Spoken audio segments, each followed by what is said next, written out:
Ngara numida wairam phongkhiba pandam pause degi maruoiba paw khara khangasaraga miyamda khudo tamjike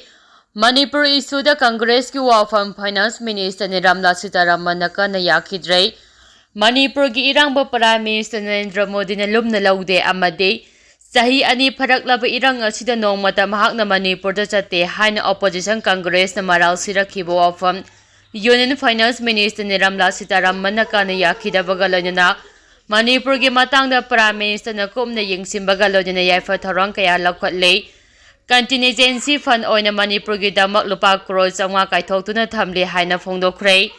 ngarang Rajya Sabha da semba sahi asigi Manipur ki budget khanabaga loinana semba sahi lising aniga sumna kunga manga kunga taruk ki ahamba tha taruk ki vote of conduct pass taunaba khanarakpada opposition Congress ki maikidegi Center amasung Manipur da BJP lengak leina Manipur da sahi ani pharaklaba irang asing asi phawba laksimba ngamdana leire Manipur ki irang asibu Prime Minister Narendra Modi na lumna laugdabaga loinana ngasi phawba Manipur da chattana leithokle haina akanma mawngda BJP Prime Minister maral sirakhi Opposition ki wafam aduba Finance Minister Nirmala Sitharaman kana yaningdaba phongdoladuna mahakna hai Manipur ki oidiba phibam masi Prime Minister na mikupna homsing na yingsimbaga loinana Manipur issue amadi masi bulaksinaba center government na lakhwalagliba thabaksingi matangda Prime Minister Masana House da mayek sengbo wafam phongdokpa leikhre Center lengang na Manipur da mahausagi punsida hanjilakna ba lepa leitana honabaga loinana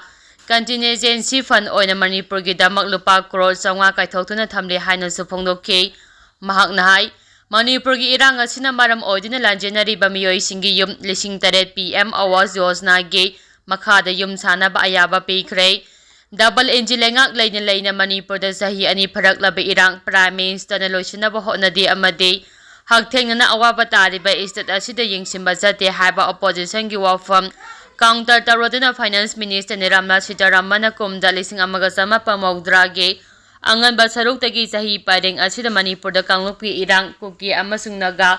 thokiba matam aduda center amasung Manipur da Congress ki lengak lei Matam aduda double engine lengak leina matam adugi Prime Minister PB Narasimha Rao na Manipur da chattana hakthengna yingsingkhide aduga Home Minister Shankar Rao Chauhansu Manipur da chatkide masida natana kumda lising ama sama pamogdraga taretagi lising ama sama pamogdraga nipanda so Manipur da sauna kanglup ki irang thoki matam adugi Prime Minister IK Koja Rao su Manipur da chatkide haina su phongdokhi Manipur da kumja lising aniga sumna kunga humdagi me ahumdagi irang tholapaga athuba matamda Union Home Minister Amit Shah na Manipur da namit marini leiduna relief camp sing da leiriba miyoi singa hakthengna yingsimbaga loinana irang laksinaba thabak kaya laukhatke adubu Congress lengak matamda kari thauki haiba ningsingdabara haina hangladuna Manipur handle tawbagi matangda Congress amasung BJP lenga anigi marakta leiriba khenaba changdamnaduna yengbiyu haina su Union Finance Minister Nirmala Sitharaman na phongdokhi makha tarakpo oina kangleipa ki mairagi editorial ki pawda miyamda khudo tamjige BJP da vote pirubasi PR lakna batare National Political Party ama oina BJP asi barak ki miyamna thajaba thamki thajaba asigi manungda Manipur miyamna si BJP da thajaba mapum phana thami haibadu mamangna pangthokiba general election da voter oiriba Manipur ki miyamna BJP ki merep oiriba singda vote piduna BJP na majority oiba ngamkhe loina BJP ki oiba lengak semduna lengak sasan tawrakhi adubu miyamna thajaba thamduna voter oiruba miyamna BJP da thajaba thamduna vote piruba adude chief minister phamdagi resign tawnabaga loinana Manipur da parasite rule sasan laknaba haibadu oire masimakna BJP ki miyamgi mihut oiriba MLA singda voter oiriba miyamna hauji thajaba mangba haibadu oire haiba yare BJP ki lengak matam asida Manipur da kanglup ke lal thoanduna Manipur kangkhong chaiduna misimina amade mikap mera kholtana thallaba lamdam haibadu oire leibak miyam sufam jafam khangdre masagi mareba manung phawbada maningtamna chathok chachin tawba ngamdre oiriba phibam asi kanana thoanbano haibadu lengak sasan tawbada yauriba BJP ki MLA singna lingjel manadaba mareba amadi miyambu thamoi sengna nungsidaba tunggi mironggi damakta khanduna afaba thabak tawba ngamdabagini haibadu ngaside mayek singna takle haiba yare BJP lengak leiringa matamde MLA singna apumbagi thongna lingjina uppa ngamdaba haibadu Manipur thokliba lal asi loisinaba Bharatki Prime Minister unaduna taksinba phawba ngamjakhide. Loinuna Prime Minister unabagi matam phawba pibidana leirakhi. Aduna double engine lengang ni haiduna chauthokjariba adu aremba datare. Delhi gi lengang na Manipur miyam gi awaba karisu ubikhidre. Sininglaga sijau, waninglaga wajau. Nakhoi mase hatna ninglaga hatokda jau. Yom kai thaninglaga thajau haibaromda. Thausadana Bharat lengang na haujik phawba leithokle haiba yai. Lal marak asida Chief Minister oine lengak sasan tawramba miyoi aduna su mafam marang khangdana Chief Minister phamdagi resign tawraga miyambo PR sasan makhada thamjilli aduga haujiksu BJP gi anoba lenga ama semnabe MLA masing suna leirabasu lengak lusinba khamba ngamdana lengak semba ngamdaba haibadu oire maram aduna BJP da miyamna thajaba thamlaktriba asi kari maramdagino BJP gi MLA singna leibak mayam wanaba kari akaiba thabak tawki haibadu Munna Khangjaraga Chumthoknaba Hotnadarabadi Miyamna Amuhana BJP da Thajaba Thamroi Habasi Khangba Chungbani Loduna Hauji Manipur da Thokliba Lal Asisu BJP gi MLA Singna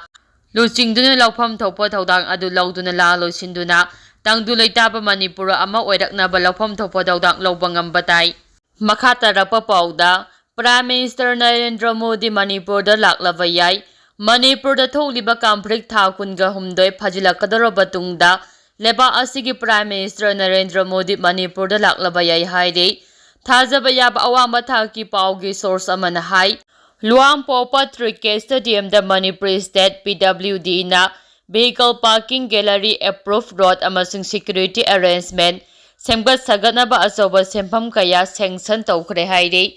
Department asine helipad semgat sagappaga loinana high profile BBIP singi security protocol ama oina Ugi beri case habagi thabak chathari haide masigi mathakta khabam lamkhai maningdegi hauraga chumprei thongphawbada leiriba lambi paring asisu BBIP singi momme mapung phana chathaba yanabagi damak pakthok chakthokpagi thaba haukhre thabak singasi atema matamgi manungda loisinabagi damak masi yamlaba worker amadi engineer singna ahing nungthil khaktana akanba mongda thabak paikhatli haide makhata rapa pauda Yaosang manungda thokpa accident da amasire Kaksing District Waikhong Police Station gi manung chanba Elang khangpok pida tha asigi taraga mangada thokiba lambi gi khudong thiba thodo amada naha ama leikhidre ahal amana sokre leikhidraba naha adu Imphal West gi manung chana leiba samuro oinamdagini Naurem tomthingamba Elias Laingam chai kunga mathoi apokpa Mohindro kawi Aduga sopa miyoi adune elang khangpok pidagi yandremba Mohindro chai humfuga manga kawi haide